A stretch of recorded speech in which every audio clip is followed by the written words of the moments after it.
네. 세무사 3명에서 세금 한번 쉽게 얘기해보자는 세무사 TV의 이종의 세무사입니다. 조경환 세무사입니다. 예, 안녕하세요. 김택땡 세무사입니다. 네. 이번 시간에는 지난 9월에 국세청에서 보도자료를 냈나요? 아니면 고용노동부를 냈나? 거기서 한번 기사화한 게 하나 있어요. 노동부 가짜 3.3% 잡아낸다. 이런 기사를 낸 게 있습니다. 보통 저희 음식점업이나 이런 사업자분들이 직원을 고용할 때 사대보험 부담을 좀 회피하기 위해서 3.3% 계약을 많이 하고 계세요. 그런데 이제 고용노동부에서는 가짜 3.3%라고 해서 이런 사람들이 사대보험에 대한 혜택을 못 받기 때문에 3.3% 계약에 대해서 이거를 좀 걸러내고 싶다. 이런 니즈가 있는 것 같아요. 그래서 이제 노동부에서는 국세청이랑 협력을 해서 국세청에서 3.3% 사업소득 신고 들어온 자료를 바로 실시간 피드백 받아서 그래서 이제 잡아내려고 하는 것 같습니다. 국토부도 그렇고 노동부도 그렇고 이제 실시간으로 다 잡아낸다는 소리네. 네, 맞습니다. 이게 좀 특이한 사항으로는 다음 달부터는 개정된 근로기준법에 따라서 근로감독관이 국세청한테 사업소득에 관련 정보를 요청할 수 있는 권리가 생기는 것 같아요. 그럼 법이 뭐 개정된 게 있나 봐요. 그래서 이제 국세청에서는 줄 의무가 생기는 거죠. 그러면 이거는 이미 기사는 다음 달부터 써놨는데 이게 이미 시행되고 있는 거죠? 네, 지금 이게 9월 거니까 기사가 네, 그러면 이미 시행되고 있겠네. 네, 그리고 되고 있을 겁니다. 국세청에서 어쨌든 3.3%가 들어오는 사업장들이 다 목록이 있을 테니까 그걸 넘겨주고 그 네, 중에서 이제 불시 한마디로 불시 점검 나와가지고 음, 이제 진짜 일하는 게 맞냐부터 시작해갖고 네, 현장 점검 들어가겠다라는 얘기 같아요. 네. 그리고 첫 번째로 보시면 이제 근로자랑 프리랜서, 즉 3.3% 신고하는 이유에 대해서 한번 알아보시면 사업장에서는 직원을 채용하면 사대보험을 의무적으로 가입해야 됩니다. 뭐 국민연금 같은 경우에는 1개월 이상, 3개월 이상 근로했을 때, 뭐 건강보험 1개월 이상 근로했을 때 그런 요건이 있는데 어쨌든 1개월 이상 계속 근무를 하고 그 사업주한테 무슨 감독을 받으면서 근로를 제공할 경우에는 근로자를 보고 있어요. 그 사업주 입장에서 사대보험이 증가를 하겠죠. 네, 사대보험료 부담스럽지. 네, 엄청 부담스럽죠. 그 직원 입장에서는 자기가 받는 급여에 대해서 일정 부분 사대보험을 차감하고 받기 때문에 실손이 감소를 하죠. 그리고 그렇기 때문에 이제 직원 요청에 의해서 3.3%로 사대보험 가입 안 하고 신고해 주세요 하는 그런 근로자 요청에 따라 사업주는 어쩔 수 없고 요즘 알바생 구하기 힘들잖아요. 그래서 이제 이렇게 하는 경우가 발생하고 있습니다. 그래서 최근 그 9월이죠. 기사에 나온 거 보면 고용노동부 장관이 가짜 3.3%를 잡아내라 라고 지시를 했다고 합니다. 그래서 근로자랑 프리랜서의 차이점을 한번 알아보시면 사업주로부터 지시를 받아서 근로를 제공한다면 근로자로 봅니다.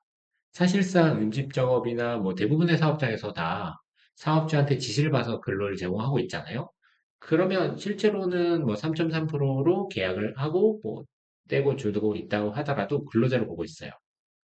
그래서 프리랜서랑 근로자의 차이점이라고 한다면 프리랜서는 특정 시점에 용역을 제공하고 그 대가를 받는 것을 프리랜서 계약이라고 하고 보고 있습니다. 뭐 쉽게 보면은 이제 근로의 형태, 그러니까 3.3%라고 계약을 하고 사업장, 음식점이 좀 많이 이용을 하시는데 네, 일반 사업장에서도 3.3%라고 계약을 하고 일을 하시는데 근로의 형태를 보면 그냥 일반 음, 사대보험 가입하는 근로자랑 똑같은 형태로 아침에 나와가지고 저녁까지 일하고 나가고 맨날 네, 맨날 반복되고 그러면 노동부에서는 아, 이 사람은 왜 3.3%냐? 이 사람은 그냥 근로자지. 근로 형태가 똑같지 않냐? 이렇게 네, 보는데 실제로 프리랜서라고 하면은 그냥 일이 있을 때 가서 일해주는 개념이거든. 네, 근데 맞습니다. 그거를 이제 사대보험을 회피하기 위한 수단으로 많이 이용을 하는 게 사실이에요. 네, 네, 뭐 지금까지는 어느 정도 묵인이 됐다라고 한다면 음, 이제부터는 제대로 잡아나겠다는 거고 3.3% 프리랜서는 사실 의료보험이랑 연금보험은 부담을 하죠. 네, 본인들이 본인이 나중에 본인들한테 부담하죠. 청구가 돼요. 근데 이제 고용산재는 부담이 안 돼요. 근데 사실 고용산재 금액은 크지 않거든. 맞습니다. 어떻게 보면 근로자가 되면은 회사에서 그 연금이랑 국민을 회사에서 반을 내줘. 네, 맞습니다. 어떻게 보면은 프리랜서 입장에서 그게 이득일 수도 있어요. 맞습니다. 네네. 아니면은 나중에 이제 연 소득이 5월 달에 신고가 들어가면 공단에 넘어가서 나한테 연금소득이나 건강보험료가 나오게 되는데 그게 더 클 수도 있어요. 음, 그래서 어떻게 보면, 장단점은 좀 있다. 네.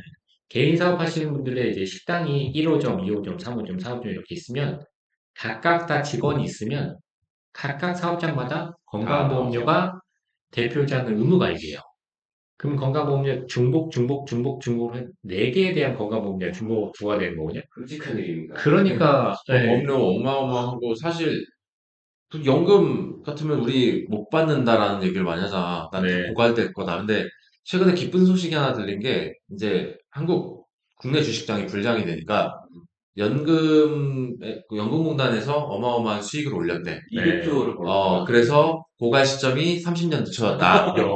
이런 얘기도 근데 너무 우스개로 나오겠네. 30년 너무 싫은데 근데. 뭐 어쨌든 고갈 시점이 많이 늦춰졌다. 우리도 받을 가능성이 조금 생겼다. 어, 그러니까 한마디로 수익으로 그럼 수익 관리 좀 잘하지.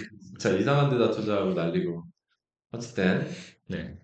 그러면 이제 아까 종현 선생님께서 말씀하셨던 것처럼 얼마의 비용이 더 발생하냐 좀 알아보면 사회보험이라는데 이제 사대보험이 국민연금, 건강보험, 고용보험, 산재보험 이렇게 네 개를 합쳐서 사대보험이라고 하는데 사업주 입장에서는 직원 총급여의 10.57%를 비용으로 추가로 발생합니다. 즉 250만 원 정도의 비용이 있다면 거기에 10%인 20만 원을 더 부담해야 돼요. 현금이 나가는 겁니다. 한마디로. 근로자 입장에서는 총 급여의 9.4%를 공제하고 돈을 받게 됩니다. 그러니까 실제로 이제 직원이 급여가 월 250만 원이다. 그러면 대략 9.4%가 10% 잡으면 25만 원을 빼고 230만 원 정도 실수령액이 반영이 되게 돼요. 하지만 프리랜서로 한다면 이런 10.57%, 뭐 9.3 이런 거 없이 그냥 3.3%만 딱 깔끔하게 떼고 지급을 하기 때문에 어떻게 보면 사업주 입장에서는 사대보험 가입하는 것보다 3.3% 하는 게 훨씬 더 메리트가 있죠. 요거 3.3%는 세금이죠. 이제 네. 위에서 나온 10.57%는 세금이 포함된 금액인가? 아니요, 세금 아니죠. 불포함이죠. 그러면 지금 사업주와 그러니까 4대 보험을 가입하는 사람 기준에서는 네. 사업주한테 10.5%, 네. 그다음에 근로자한테 9.7%니까 거의 한 20, 급여액 지급되는 급여액 세전 급여액이 20%를 떼가는 거야. 네, 맞습니다. 공단에서 그렇게 떼고 여기에 근로자에게서 원천 징수하는 소득세는 또 별도로 붙고요. 그렇죠. 그러니까는 받는 금액이 프리랜서일 때 받는 금액하고 음, 그 다음에 근로자일 때 받는 금액하고 차이가 꽤 커지는 거지. 꽤 10% 이상 커지죠. 차이가 나는 거지.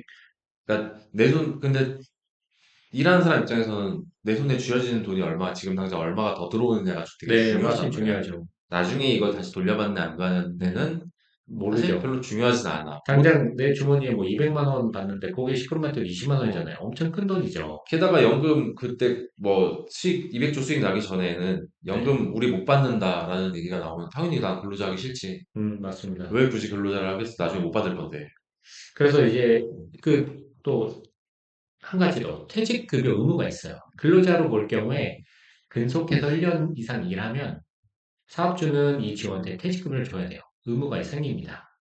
그래서 이런 차이가 있습니다. 프리랜서는 퇴직급여 의무가 없어요. 프리랜서는 근로자가 아니니까 퇴직이라는 개념 자체가 없지. 그냥 계약 네, 동료 정도가 되는 건데 맞습니다. 이제 여기서도 문제가 발생하는 게 프리랜서로 일을 하는데 근로자 형태로 똑같이 하시는 이제 음, 분들은 본인은 3.3%를 받아서 프리랜서 해달라고 얘기를 했으면서 나는 근로자라고 생각을 해. 네, 그래서 1년 이상, 2년, 3년 일하고 나서 이제 그만 일할래요? 라고 하는데 퇴직금 달라 그래. 맞아요. 아, 실제로 그렇게 해요. 그래서 사업주분들이 많이 물어보시는 것 중에 하나가 퇴직금 이거 줘야 되는 거예요? 근로자 아닌데? 음, 근데 얘기를 듣고 지금까지 급여가 나갔던 내역을 쭉 보면 근로자가 맞아. 음, 3.3%의 형태를 띠고 있었을 뿐이지. 이런 데서 또 상충이 되는 문제가 발생되었고, 이제 서로 고소를 하네, 마네, 막 이런 문제도 많이 발생을 하기 때문에 네, 확실하게 노선을 하나 정하고 그 노선에 대해서 만약에 3.3% 가겠다라면 퇴직금이 없는 그런 부분까지 전부 다 명시를 하고 파악을 받아 놓으시는 게 더 순탄하게 일처리가 된다라는 네. 것도 알고 계시면 좋을 것 같아요.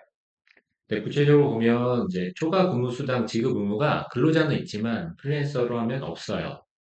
그리고 유급 휴일 연차 의무, 그러니까 저희 뭐 1년 이상 만기하면 14일 이상 유급 나오잖아요. 그게 이제 근로자는 있지만 프리랜서는 없고요. 그래서 제 계약서 작성 의무를 보시면 근로자는 근로계약서를 작성해야 되는데 프리랜서는 용역계약서, 별도의 이제 근로계약서가 아니죠. 그걸 작성해야 되는 의무가 있습니다. 마지막으로 최저임금을 적용해서 프리랜서는 안 줘도 되지만 근로자는 꼭 줘야 돼요. 근데 현실에서는 최저임금을 적용해서 3.3% 프리랜서 계약을 하는 경우가 좀 많이 있습니다. 거의 대부분이 그렇죠. 실제적으로 프리랜서 일을 하시는 분이 아니면 거의 그렇고 네, 프리랜서 3.3% 형태로 가면서 근로계약서를 작성하시는 분도 있어. 네, 그건 내 그렇죠. 손으로 내가 그냥 당신 근로자라고 계약을 하시는 거나 마찬가지고 프리랜서는 말 그대로 그냥 내가 용역을 받아서 예를 들면 A 프로젝트가 있으면 A 프로젝트가 끝날 때까지는 일할게요. 이 음, A 프로젝트에 대해서 얼마를 주세요라고 하기 때문에 네, 자기가 자기 스케줄 맞춰갖고 일을 거의 다 몰아쳐놓고 쉬어도 돼요. 음, 안 나가도 상관이 없어. 근데 그게 아니라 근로의 형태를 띠는 프리랜서분들 같으면 쉬면 잘리겠다는 난 회사 안 나갈 그만둘게요라는 얘기가 돼버려서 근로자랑 마찬가지인 거예요. 그래서 음. 이런 거는 잘 구분을 하셔야 됩니다. 네, 이렇게 이슈사항 몇 개를 이제 말씀드렸는데, 첫 번째 이제 하나도 나열해서 보시면, 고용노동부에서 만약에 이걸 적발했다. 그럼 이제 과거 5년치에 대한 보험료를 한꺼번에 추징하게 됩니다. 세다. 이건 엄청 네, 크네요. 고용노동부만 끝나고 나면 괜찮아요. 왜 실질에 그래서 고용노동보험료는 1.5%만 이래요. 얼마 안 돼요. 근데 이게 파생돼서 건강보험료, 국민연금 이렇게 파생되면 어마어마합니다. 20%씩 5년치야. 네. 왜냐면 이제 사업주 및 근로자분도 사업주가 징수해서 납부해야 되는 의무가 있기 때문에 보험료는 거의 뭐 20%가 됩니다. 근데 그걸로 끝나는 게 아니라 이제 밑에 나온 대로 여러 가지 과태료, 네, 벌과금 페널티, 이런 테러, 것들이 또 발생을 하죠. 네, 밑에 보시면 알겠지만 이제 근로계약서 미작성 페널티, 퇴직금, 미지급, 뭐 벌금, 산재무 미가입 뭐 이런 게 있습니다. 이거 다 맞으면은 망할 것 같아. 그냥 이건 거의 진짜 사업주 하나 그냥 망하게 하는 길이 되는데, 네, 이제 정부에서 입장은 니네가 잘못 계약한 거잖아. 애초에 이렇게 하질 말았어야지. 불법을 음, 저지른 거야. 라는 게 정부의 입장인 거고. 사실 사업주를 살려주는 방향으로 좀 이렇게 제도가 개편이 됐으면 네, 좋겠는데, 거의 뭐, 지금 부동산 쪽도 마찬가지로 임대사업자를 쉽게 사람들이 하고는 계시는데, 여러 가지 의무를 붙여갖고, 이전에 방송할 때 막 벌금 무슨 얼마, 5천, 500, 1000, 막 이렇게 벌금 리스트 보여줬던 것도 그렇듯이 거의 벌금 천국이야. 근데 아니, 무슨 사업을 하라는 건지 말라는 건지 네. 너무 규제도 많고, 좀 규제가 사업주한테는 너무 불리하죠, 지금은. 사업하기 힘든 나라 중에 하나죠, 네. 우리나라가. 이게 사업하고 자영업 다 없어지고 다 근로자가 돼야겠는데요. 이게. 네, 로봇 들어오겠죠, 이제 또. 아, 테슬라? 그래서 이제 이슈를 말씀드렸고, 이제 지원책을 보시면 두루누리 지원금이라고 있어요. 음흠. 이제 근로자가 그첫 직장을 잡았을 때, 예전에는 두루누리 지원금이 첫 직장 아니고 모든 직장, 그 사업장에 가입을 하면 다 지원해 줬었는데, 너무 많다 보니까 줄였어요. 근로자 첫 직장에 가입했을 때 국민연금의 80%를 3년간 지원해 줍니다. 그리고 청년을 채용하거나 65세 이상 고령을 채용하면 고용노동부에서 고용노동지원금이라고 나와요. 이건 신청을 해야 됩니다. 고용노동24 사이트에서.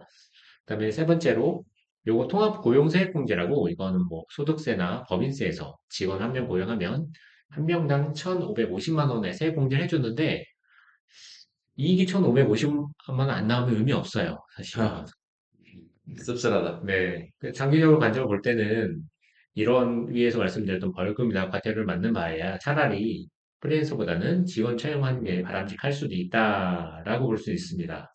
여기서 청년이 몇 세까지지? 34세? 34세? 네. OECD 34세. 평균 그 약간 청년 개념이 있는 거예요. 그러면은 34세 이상 65세 이하, 그러니까 미만은 별 다른 고용노동부의 지원금은 해당 사항이 없죠. 없다. 네. 이런 거하고, 통합고용세액공제는 한 명당 최대 한 명단 한 명 당. 한 그냥 명, 한 넘어주십시오. 명당 최대 1,550만 원의 세액공제가 가능하다고 했는데, 이거는 이제 세금이 1,500만 원 이상 나와야지 좀 네. 그래도 체감할 일면식자가 수 된 거죠. 있는 절세가 되는 거지만, 네. 만약에 1,500만 원 이상 세금이 안 나온다 하더라도 이거 나머지는 2월에서 쓸 수 있는 거죠. 네, 쓸 수 있죠. 그러니까 내가 통합고용세액공제가 적용이 가능한가 한번 곰곰이 고민을 해보시고 가능할 것 같다라고 한다면 세무사한테 요청을 하셔서 음, 이 세액공제 적용해 주세요. 라고 얘기를 하시는 게 좋고요. 통합고용 세액공제 같은 경우는 직원의 변동이 없어야 돼요. 만약에 내가 세액공제를 받았는데 3명일 때 받았다. 그럼 뭐 대략 한 4,500만 원 되겠죠. 그렇게 했고 세액공제를 받았는데 그 다음에 직원이 2명으로 줄었다. 그럼 토해내야 돼요. 그러니까 직원 그 명수, 고용 인원수 관리가 되게 중요하다라는 거, 그거 염두해 두시고 세액공제 신청을 하시기 바랍니다. 네. 그때 청년 얘기를 하니까 저희 같은 이제 40대는 아무것도 쓸데가 없는 일이었거든요. 우리는 합니다. 돈도 없고, 뭐, 지원금도 못 받고 하는 그런 세대이기 맞아요. 때문에, 지금 그런 나이기 때문에, 네. 적당히 잘 살아야죠. 열심히.